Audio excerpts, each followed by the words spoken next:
हरिहर सुगवा के लाली लाली छोरवा बोलिया बोलिए रे सुगवा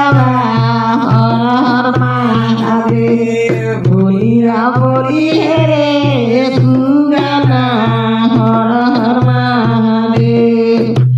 कोठावा पा बोली है कोठारिया पा बोली है बोलिया बोलिए रे सुगवा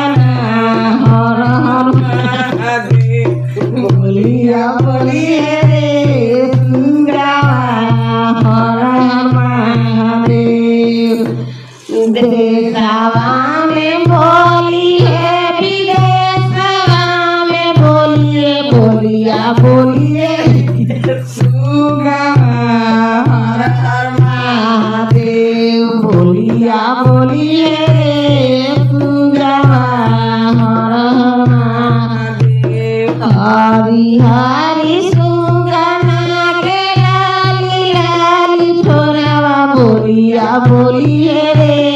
सुगवा हर हर महादेव बोलिया बोलिए रे सुगवा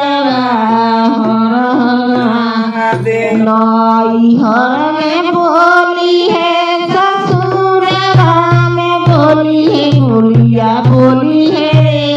सुगवा हर हर महादेव बोलिया बोलिए रे सुगवा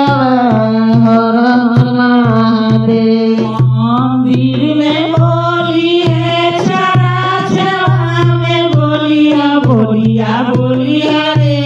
सुगवा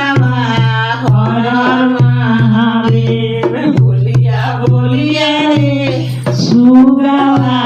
हर हर महादेव गंगा में बोलिया जमुनवा में बोलिया बोलिया बोलिया रे सुगवा